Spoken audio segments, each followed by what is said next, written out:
नमस्कार दोस्तों, स्वागत है आपका बिहार यूपी न्यूज में। यहाँ आपको मिलेगी बिहार और उत्तर प्रदेश की हर बड़ी और ताज़ा खबर।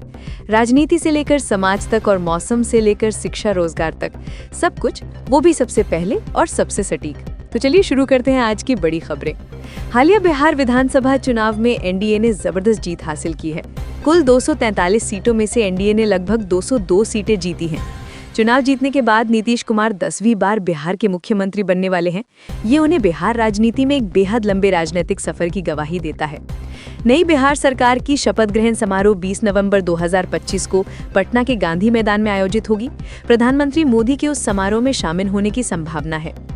एनडीए ने बिहार में सत्ता साझेदारी फॉर्मूला तय कर लिया है। इसके तहत जेडीयू, बीजेपी, एलजेपी, रामविलास हैमसेस और आरएलएम जैसे सहयोगी दलों के बीच मंत्रालयों का वितरण किया जाना है।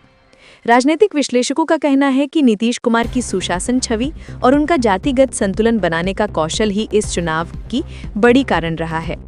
बिहार में इस चुनाव में कई सीटों पर प्रति विजयी उम्मीदवारों की जीत मार्जिन बहुत अधिक रहा है।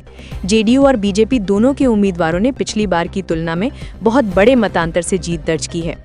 बिहार चुनाव में आरजेडी यानी तेजस्वी यादव की पार्टी को वोटों में कुल मिलाकर बहुत समर्थन मिला है, लेकिन जितनी सीटें उन्हें मिली है वो उनके वोट प्रतिशत के मुताबिक कम रही हैं। कुछ विपक्षी नेताओं ने कहा है कि चुनाव में परिणाम सिर्फ एनडीए की कामयाबी नहीं है, बल्कि चुनाव आयोग के कुछ फैसलों का भी असर है।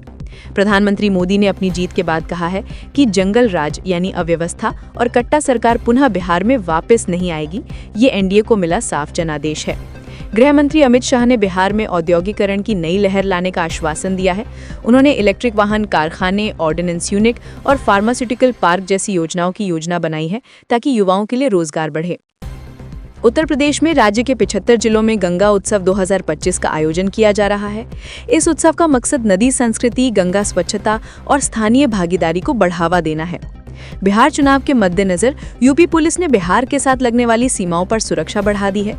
देवरिया, गोमती, सोनभद्रा जैसे जिलों में जर्मन अभियान चले हैं ताकि मतदाता और मतदान शांतिपूर्ण हो सके।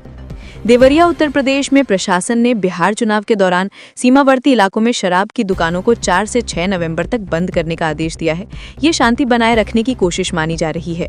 17 नवंबर को लखनऊ में विकसित उत्तर प्रदेश @2047 विषय पर कृषि विशेषज्ञों की बैठक हो रही है। इसमें लगभग 300 विशेषज्ञ, किसान और अधिकारी भाग लेंगे ताकि कृषि क्षेत्र में भविष्य की रणनीति तैयार की जा सके। बिहार चुनाव में युवा भागीदारी और महिलाओं की हिस्सेदारी खास रही है। एनडीए ने महिलाओं को सामाजिक आर्थिक नीतियों के माध्यम से जोड़ने की रणनीति बनाई, जिससे उनकी वोटिंग ताकत बढ़ी है।